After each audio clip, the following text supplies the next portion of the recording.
Good afternoon, everybody. My name is Yvonne Butler, and I'm the Director of Enterprise Key Accounts here at Australia Post. I'm thrilled to be hosting today's webinar, the third in our new Australia Post webinar series. In this series, we'll be featuring relevant and thought-provoking content designed to help support you and your business through the COVID-19 pandemic and beyond. Firstly, I'd like to acknowledge the traditional custodians of the land in which we operate, live and gather, and recognise their continuing connection to land, water and community. We pay respects to elders past, present and emerging. Well, since the World Health Organization declared COVID-19 a pandemic on March 11, online shopping has boomed. In the 21 weeks following the announcement, online shopping was up 73% year on year. And while online shopping peaks have always been around, they've been predictable, allowing businesses to forecast the increased demand and prepare their operations. Sales events like Black Friday, Cyber Monday, Click Frenzy have historically driven up demand, along with the seasonal peaks such as Christmas. In contrast, retailers and shoppers alike have been caught off guard by the sudden surge in demand for online shopping, driven by the declaration of the COVID-19 pandemic and subsequent restrictions in Australia and indeed around the world. So while it may be difficult to forecast the size and timing of these peaks, there's no mistaking that businesses need to be ready, and that's exactly what we're here to explore today. Okay, so let's get into our agenda. I'm joined today by my colleague, Caroline Good, who is the GM of Customer Excellence Deliveries here at Australia Post. In this role, Caroline leads a team focused on driving a customer service excellence outcome within operations, and is therefore well credentialed to provide practical advice to help you prepare your business for peaks in online shopping. Following this, I'll be joined by two e-commerce leaders who have had some great stories to share around their own experiences and learnings in preparing for the surges in demand. So I'll hand over to you, Caroline.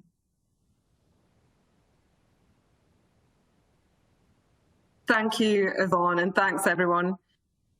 As Yvonne said, I am Caroline Good, the GM of Customer Excellence within Deliveries. I am part of the Deliveries leadership team who manage approximately 35,000 people across Australia processing and delivering articles to customers. My team is focused on customer and service within operations, supply chain solutions, and working with customers on what is best fit for their business. And I'm really excited to be here today to talk about how to prepare for the next surge in online shopping.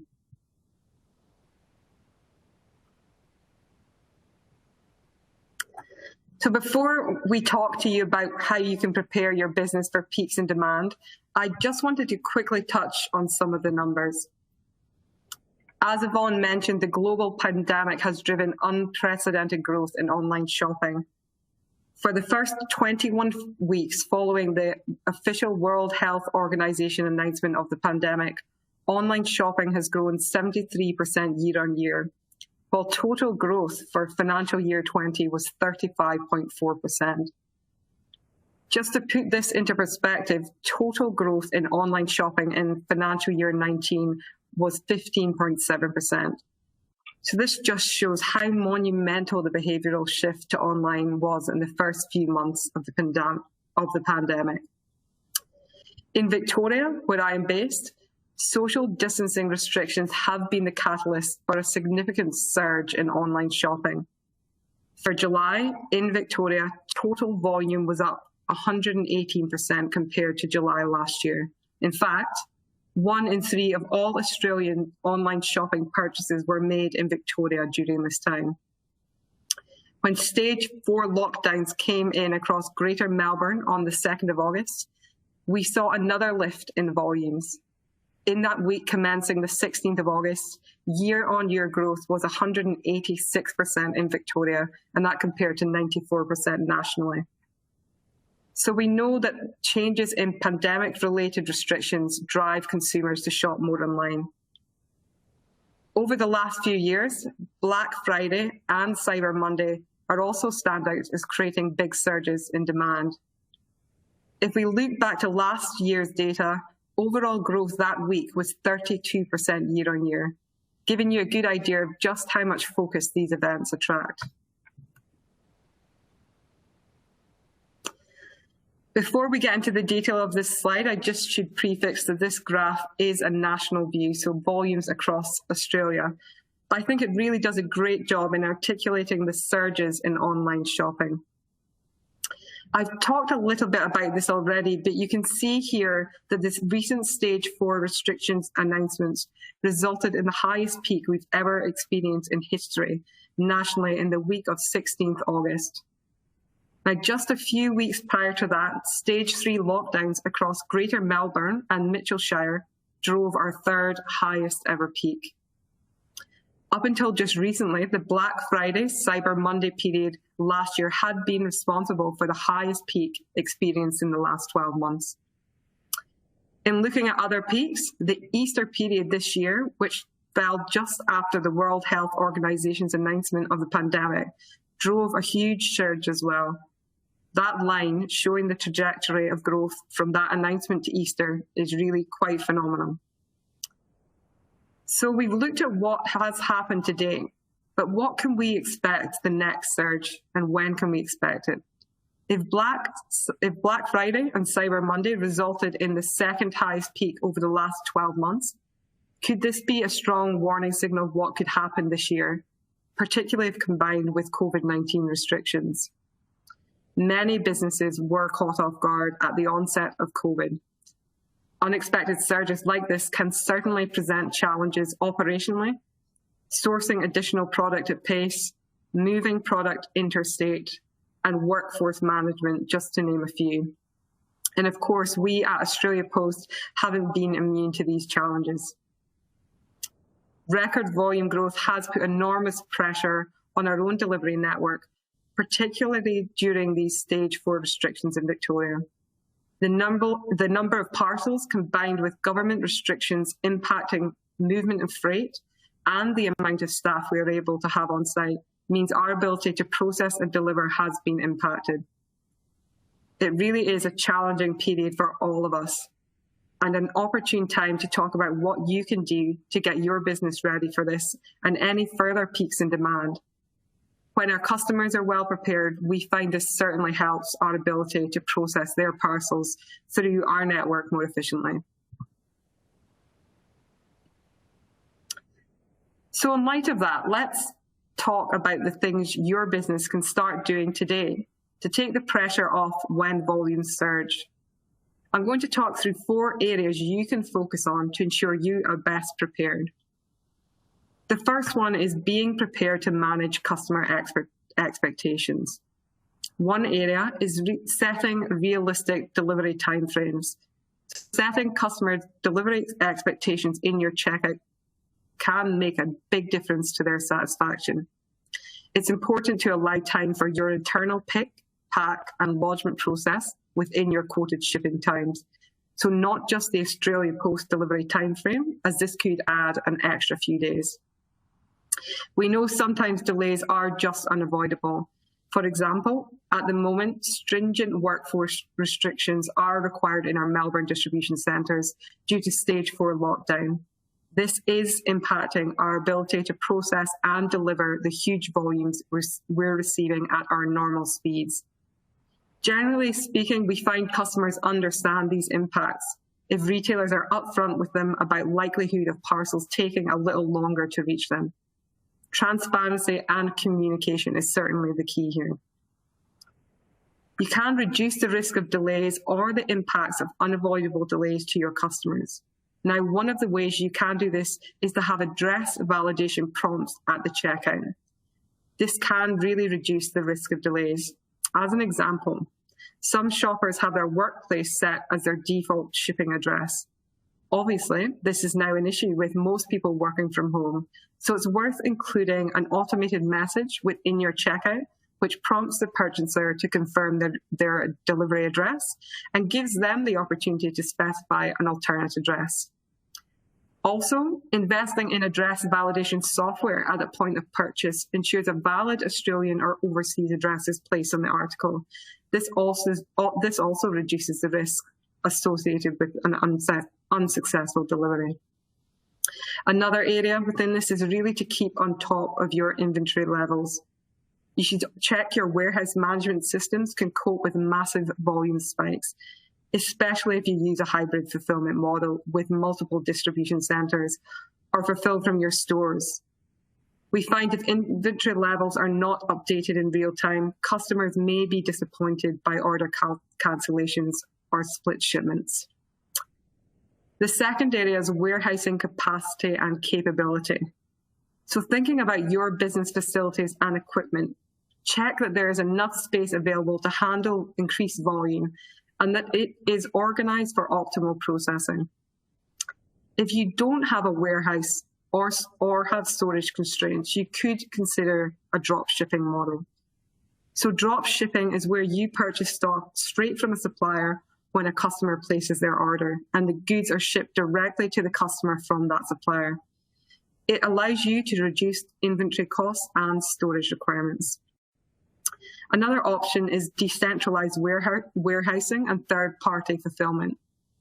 Think about where you are storing stock and to help make it easier to fulfill on your promise. As an example, if you provide a next-day delivery promise to your customers, consider storing stock in all major capital cities. This will make it easier for you to deliver on your next-day promise, and it will reduce the cost associated with sending bulk quantities by air or interstate, especially at times like these where there are restrictions on interstate movements. You could partner with a 3PL provider, such as Fulfillio, which is owned by Australia Post. This can be a simpler way to decentralize fulfillment. If you do want to have multiple state-based distribution centers that locate products closer to the end customer. The third opportunity is to prepare and optimize your packaging processes. So use packaging efficiently.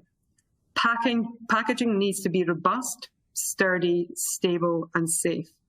I am probably stating the obvious here, but we do see mistakes quite often. Small items sent in boxes that are too big because it's the only packaging that was left, or fragile items sent in a satchel because they didn't have a suitable box. It's not only costly, but items can get more easily damaged. Also, ensuring you have enough packaging materials. So that comes from understanding your products and how they should be packaged, then making sure you order enough packaging. Every parcel needs a barcode label. If it can't be scanned, it can still be delivered, but it won't be visible in the network, so it can't be tracked, and you and your customers won't be able to see the product. So when thinking about packaging materials, also factor in ordering enough printer ink, barcode labels, and tape. The fourth area is being prepared to flex your schedule. So think about planning your staff roster and training requirements. So planning your staff roster based on sales forecasts, and try to provide cross-functional training so that staff can assist in alternate roles during peak time. Failing to invest time in training now can result in costly problems down the track when trying to fulfill orders during busy times. Think about collections schedules and cut-off times. You might need to consider adding additional daily pickups, larger semi-trailer collections, or weekend time slots.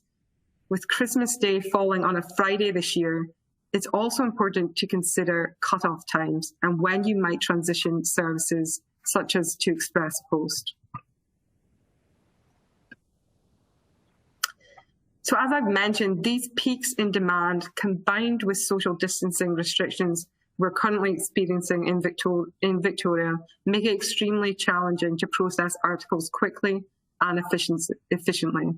However, there are 3 things I'm going to walk you through that you can help us with to really support getting your articles to your customers. Number one, plan and share your volumes. So look at historic data to help you forecast. We know that online shopping has been in a steady upward trajectory. Uncertainty around COVID-19 and subsequent lockdowns in different areas at unprecedented times means it's difficult to project sales increases with accuracy. We've seen normal seasonality go out the window in 2020. Peaks can fall at different times for different categories. For example, at the onset of COVID, we saw peaks in items such as grocery and alcohol, while in the weeks after, demand for home improvements and maintenance items grew.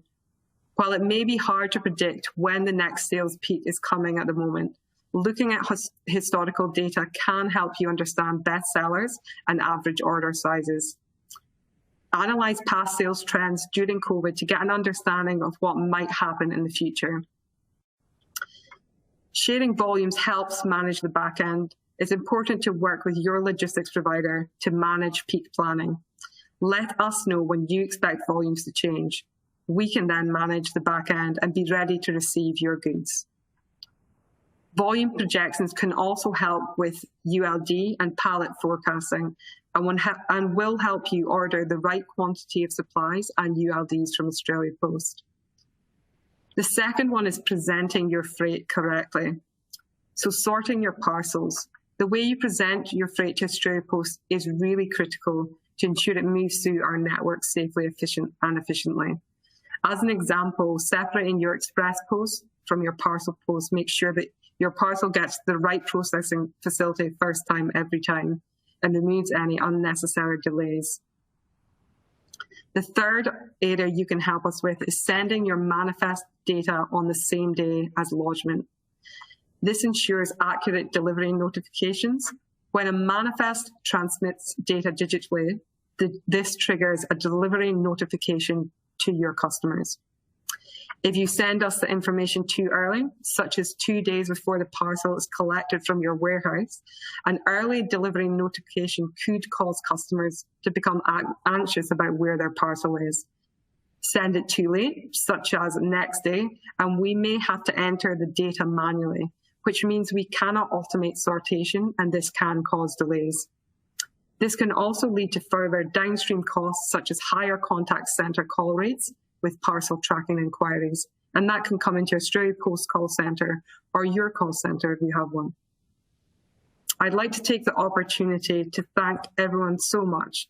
I hope these tips have been valuable. If you do have an Australia Post account manager, they'll be in contact with you soon to chat more about preparing for peak. For all other customers, if you have any specific questions, please ask them in the Q&A widget.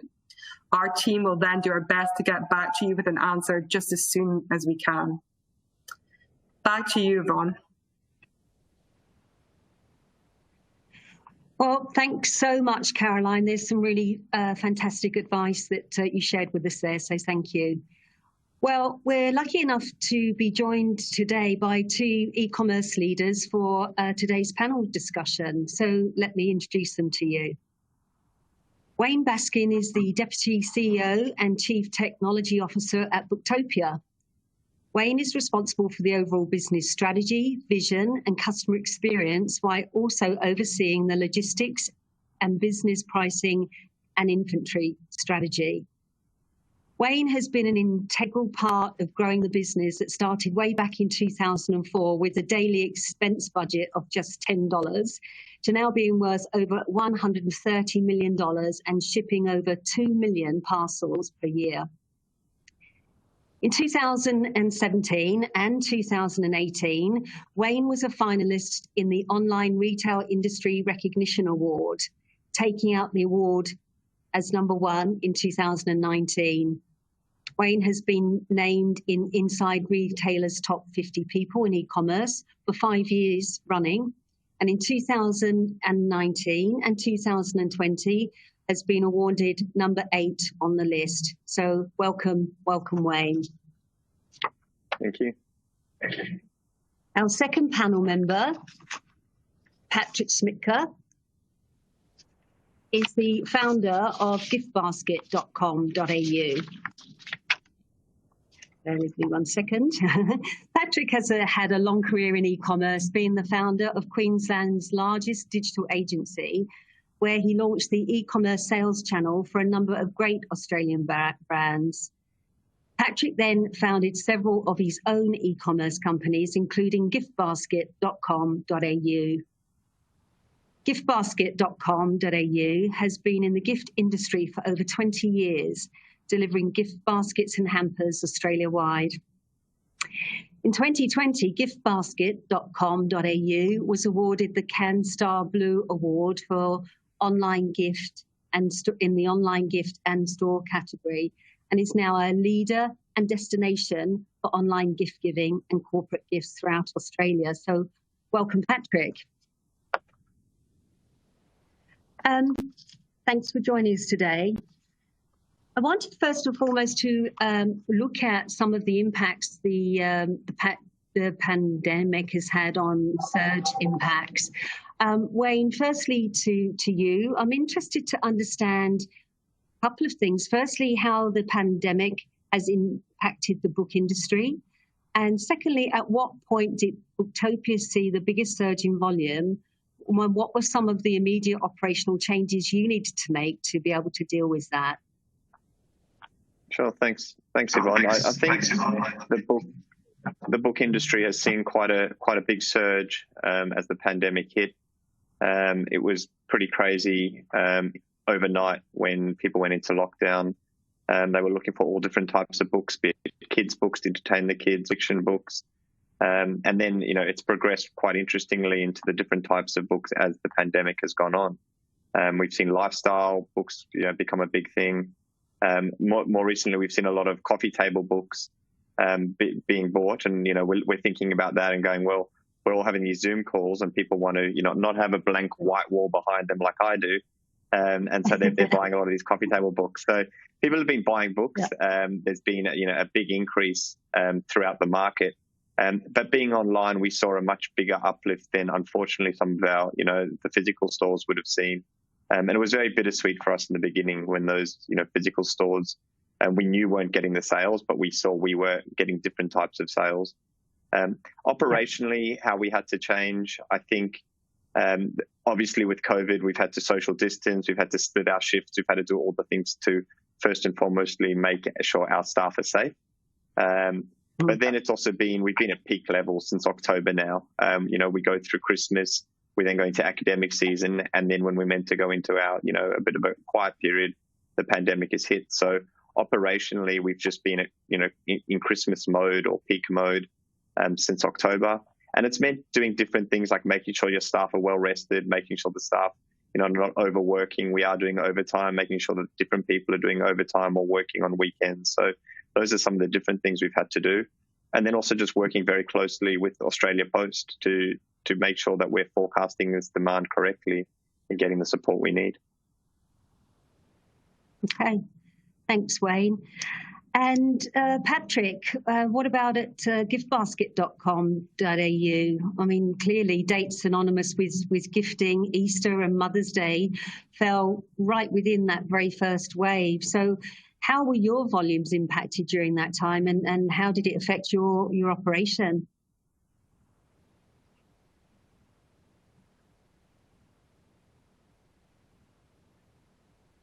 I think having a bit of trouble with the mic there, Patrick. Can you hear me? Sorry, can you hear me now? That's perfect. Yeah. Did you hear the question? Yes, I did. Yeah. You had a pretty full-on time there. Easter. Yes, yeah. And we weren't sure at the time whether we were going to get shut down.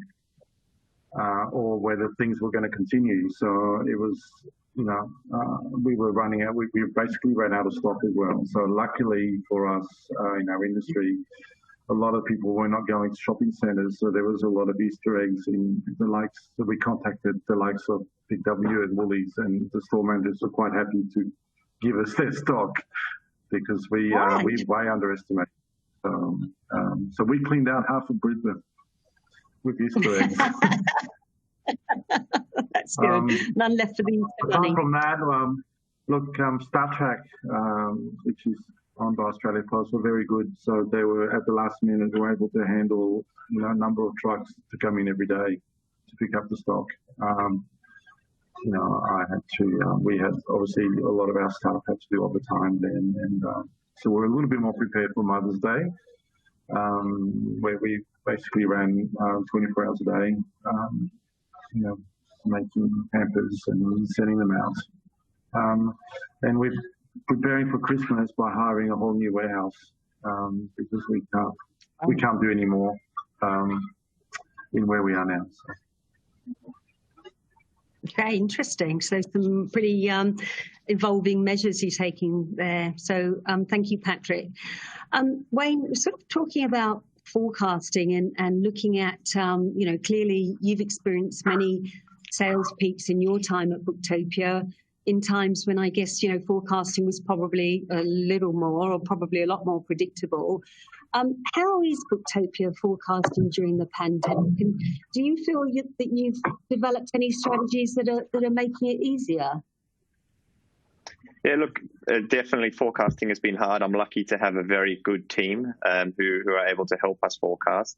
But, our guess is as good as anyone's guess in what the government's going to do next or what COVID's going to do next. No one knows that Melbourne's going to go into a full lockdown, and what that has an impact on obviously retail, online retail, and all our businesses, whether we're in Victoria or not. So it has been month to month, week to week. We've been reforecasting and changing, but obviously some of our suppliers can't, react that quickly. So what we've been doing is taking a worst case or a best case, let's say, scenario. Because if we've got too much packaging or if we've got too much consumables, that's actually a good thing. We can use it later. So that's kind of the strategy we've taken. We've taken the best case scenario, which would then allow us to have the resources we need available. And so far it's worked out quite well for us. But yeah, I don't know. Who knows what the future holds, and we can see where it goes. Yeah, indeed.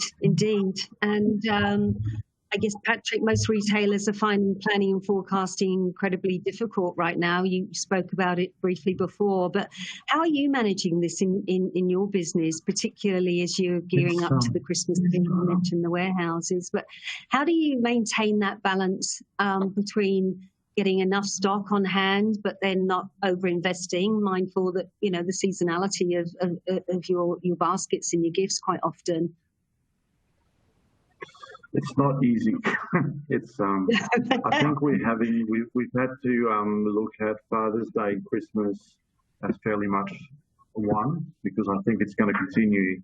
We're going to be busy in between, and we found Father's Day impossible to forecast for. So I think a lot of the products that we'll use on Father's Day will be also coming into Christmas. But I think our main issue has been we've run normally a model of just-in-time manufacturing, which has become too hard because we can't rely on all these other companies to deliver on time for us to actually do that. So we're having to carry, whether we used to carry 1 week worth of stock at all times and get orders every couple of days, we're having to carry about 4 weeks worth just in case, some stock from Melbourne may not be there in time. The whole product goes out of stock for us because our products are made up of multiple products from multiple suppliers, and that's what makes it hard. But we're getting through it. We've got a lot of got great staff and smart people to do that, and we organise. We have a lot of business demand models, and we did okay. Okay, well that's good to hear. Okay, well, thank you very much, Patrick. Wayne, I want to also touch around customer expectations. Caroline spoke before about customer expectations and how it's so important to manage them from the onset, I think particularly during peak times. But from what I've seen, consumers are more likely to understand the severity of the disruption the pandemic has caused, providing they're communicated with and provided that they're given realistic expectations around what's happening. But I'm interested to hear if this is consistent with what you've been seeing at Booktopia, and indeed how you've gone about managing expectations during this time of, unpredictability in a way. Sure. Yeah. So we, we're a customer. We call ourselves a customer-obsessed business, and the customer is the center of everything we do. Every decision we make has the customer, at the forefront of our mind. So, for us, the customer promise is number one, and we measure our business every single day on did we deliver on our customer promise, and that's our delivery promise, first and foremostly. And we've been monitoring that during the pandemic. So every single day we are monitoring, are we hitting our customer promise? And if not, what are we doing to adjust it? And if we can't adjust for it, then how are we adjusting that promise so that we can meet their expectations? So, where we pre-COVID, we're shipping same day on our website, before 10 a.m. we would ship same day. We're currently at a 2 to 3 business day shipping time frame right now, and that's because that's with all the current work that we've got, and with our supply chains being disrupted, that's the best we can do for our customers. So it's about being transparent with your customer. It's about making sure you're not lying to your customer and just trying to get sales, saying, yeah, I'll ship it tomorrow, but in actual fact you're going to ship it in 2 days time. But then on top of that, you need to also let them know about other external factors that might affect them. So, if Australia Post is having some problems in Victoria, or if, one of your other suppliers is having a problem, that needs to be front and center on your website. So when the customer comes, they can have that expectation, from the very onset. But all that being said, customers are at home, people are working from home. And so they are looking at the door, watching out the window for that driver every day. And so they are wanting to know where their parcel is, whereas before they may have been at work. And so if the driver didn't arrive today, they think, oh, maybe it'll arrive tomorrow. But, being at home, I think the customer is slightly more demanding or attuned to the fact that if something's running late, they're going to let you know about it. Absolutely, totally concur with that, Wayne. And I think, as you rightly say, it is about developing that trust with your customers. And I know many of your customers are repeat customers, and that loyalty thing is key. And Patrick, I think you've recently won a CanStar award, which I guess is the epitome, a measure of customer satisfaction with your brand. So I know this is a real focus for you at giftbasket.com.au. So what have you done differently to manage customers' expectations during these busy and demanding times with so many things in motion? Well, I think we've done a few things. Firstly, with the product, we've made sure we have enough stock so that there's very little substitutions within a hamper if we run into problems. So that was, I think people like to get what they pay for. So we still have run into a couple of issues with some Victorian suppliers, such as I think Tilly's with candles, a few little things, but we managed. The other thing too, basically we have to be transparent with them. I think from Monday on the website, we stopped guaranteeing that any gifts would get there before Father's Day, even though it's probably likely that it would. We basically told them up front, but there's a chance that it's not going to get there because of what's happening. And I think we need that transparency. And yes, we probably lost thousands of dollars doing that. But there's, I think we need to say that, so people, they may have other choices. We're also developing our own forecasting models as far as delivery zones, where on the website you can pick a date for delivery because our products get delivered for sometimes a birthday or a particular date. So we have to try and aim for that date as much as we can. So it used to be fairly easy where everything was pretty much next day and it used to get there next day. Now it's a lot more unpredictable. So we know there's certain areas, so we can go into some areas of Melbourne and say, well, from what's happened in the last sort of couple of weeks, it's taken 3 days to get there. So we'll not let them choose the date of tomorrow as a delivery date, for example, or have warnings just to help them out. But that started we try and get from our systems and from basically all the raw data that comes in when things get delivered. So we're hoping to work further on that, especially at Christmas, so we're a lot more accurate about how long something takes to go to Dublin or to Darwin or to Perth. If we can be more accurate, then we can tell the client, and it's a happier client if we sort of get it fairly right. Yeah, absolutely. But I think, like you say, it's giving that transparency where you possibly can to your customers. So thank you. Thanks for that, Patrick.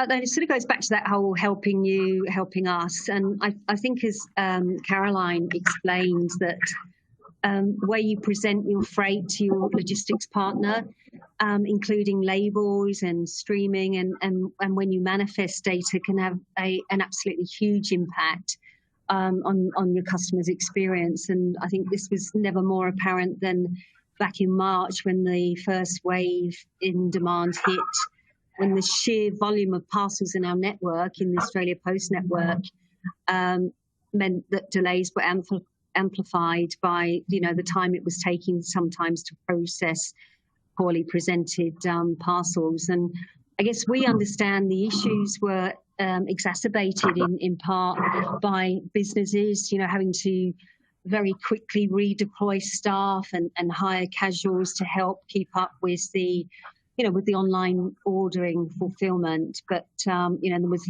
issues around limited space, and that even became an issue in some of the impacted businesses.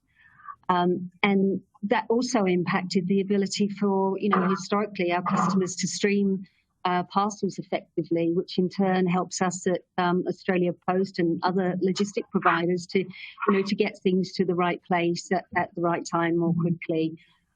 So Wayne, I guess, how did you prepare your staff and operations to ensure that, the best practice fulfillment of your freight preparation was available during that busy period? Yeah, sure. So I don't think we have done anything different.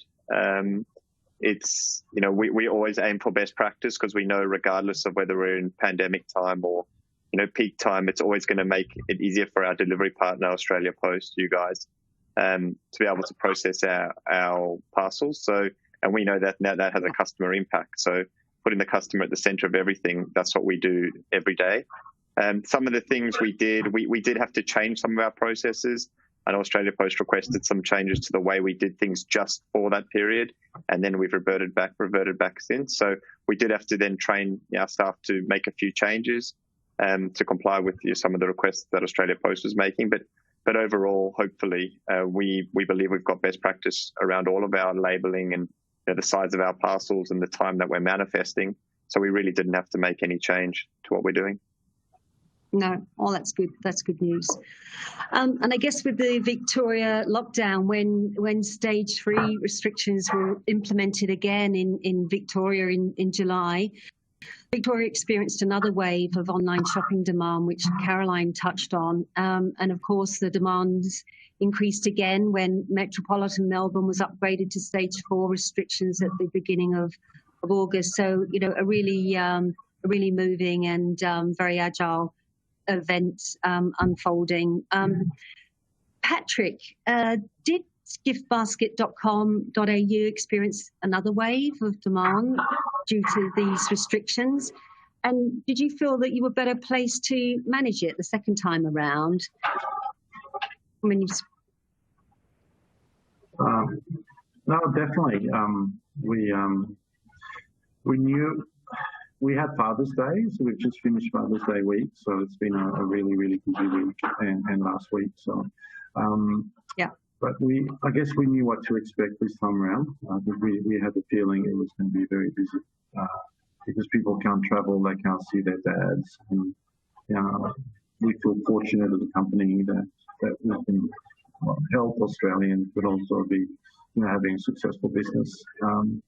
But we were definitely more prepared.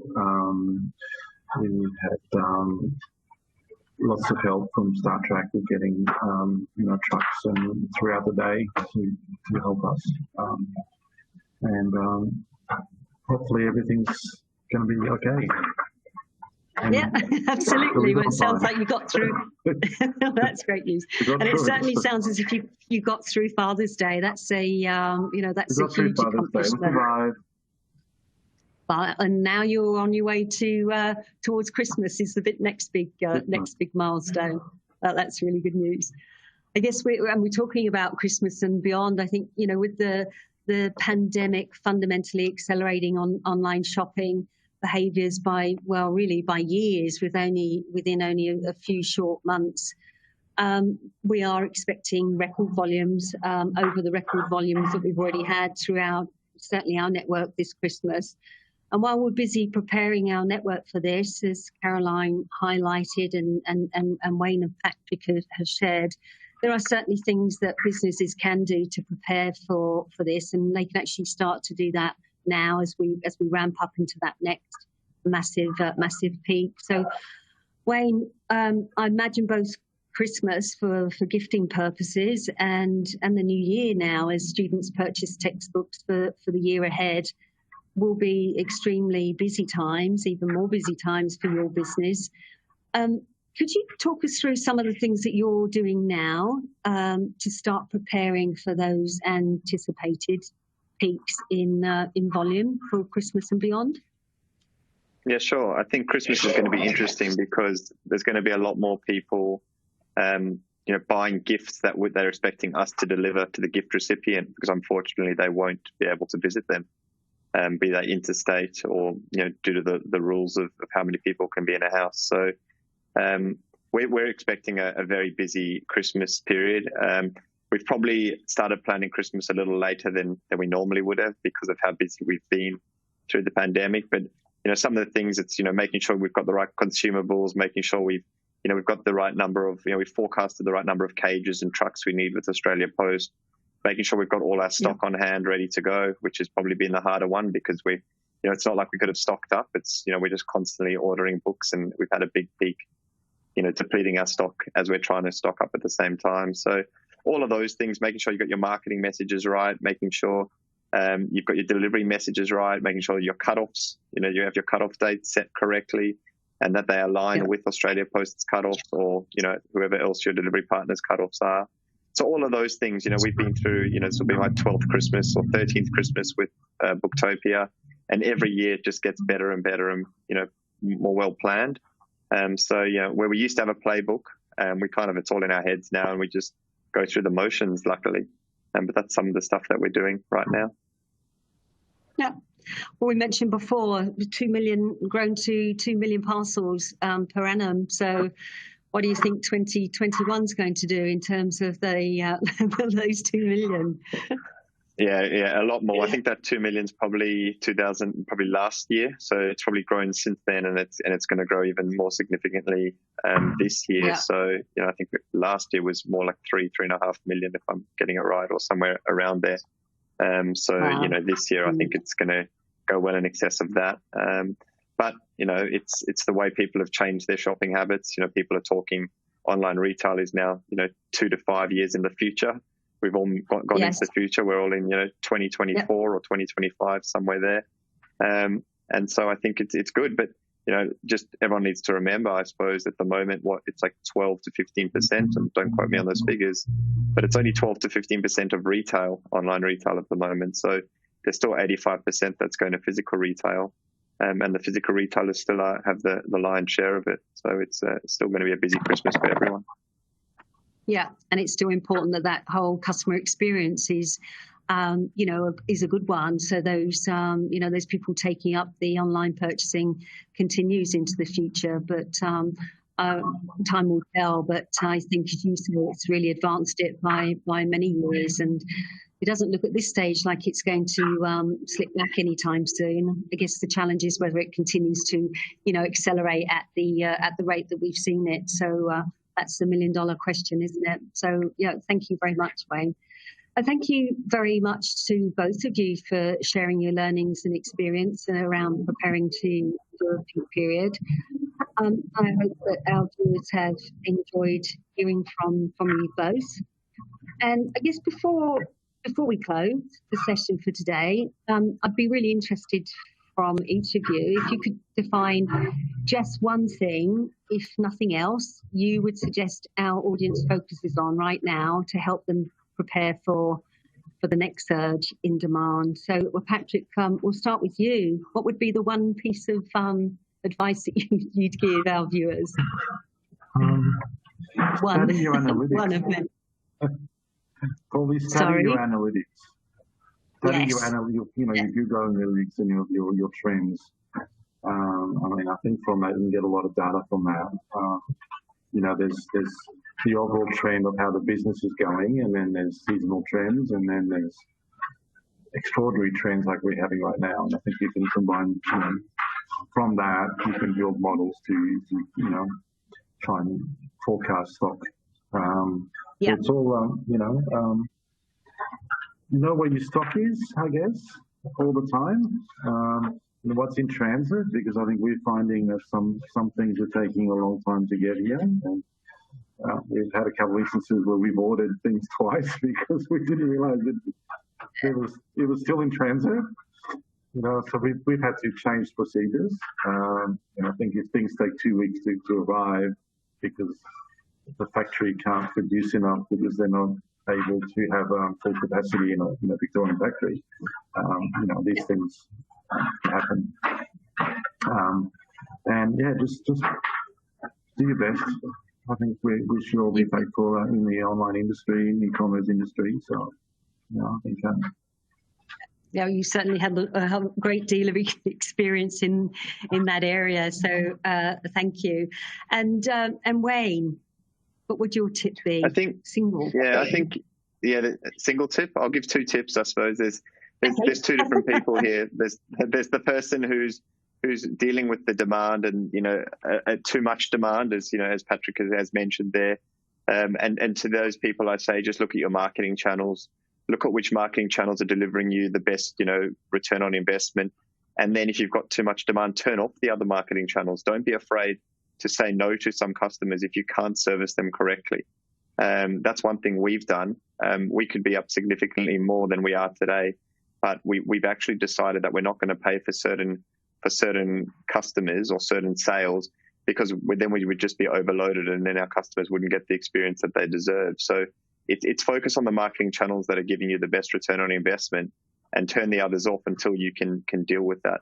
For the others, for those that are actually struggling, and there are a lot of people out there, it's look at what the customer needs. Look at the customer wants. The customer is moving online. So if you don't have a good online presence, think how you can do that. But I've seen a lot of companies, a lot of the fashion retailers have pivoted really well. A lot of them have realized that, people maybe aren't going out and wearing their fancy dress. They're actually staying at home in their trackies and they're, just needing a good top or a good blouse because they're all on Zoom and everyone's wearing the pajama pants. So just put yourself in the shoes of the customer. And what does the customer need? What does the customer want? And why, where is the customer going that you aren't? Because there is plenty of sales out there at the moment. There's still JobKeeper and JobSeeker, which is, providing stimulus into the economy. So see where you can pivot your business to get through this period. Well, that's really fantastic advice. Thank you, Wayne, and thank you very much, Patrick. And I think it's been a really, really valuable discussion today and this afternoon. And I know we could continue it all day, but unfortunately we have run out of time for now. And I think there's no doubt that the pandemic has increased the frequency and the unpredictability of online shopping surges. And whilst this opens up huge amount of opportunity for online retailers, it also places enormous demands on everyone's operation and supply chain. I think today's discussion really highlights the importance of preparing your business early and having a close relationship with your logistics provider to help mitigate potential disruptions. And I really hope that the practical guidance Caroline provided, combined with the real-life experiences and advice from both Wayne and Patrick, which has absolutely been invaluable today, can be taken away and used to assist you in what could potentially be, in fact, and predict will be, a record period of online shopping in Australia in the lead up to Christmas and possibly beyond. So I'd like to thank all 3 of our speakers today for their great insights, to Wayne, to Patrick, and to Caroline. Thank you very much. And I'd like to thank you, the viewers, for joining us in our third webinar in the Australia Post series. If you'd like more information on preparing for peak, please click on the call to action link here on the console to read our article, which is entitled The Retail Rush, 7 Ways to Prepare for the Next Sales Peak. And also there's a form at the bottom of the article you can fill in if you'd like to speak to anyone further about anything you've heard today.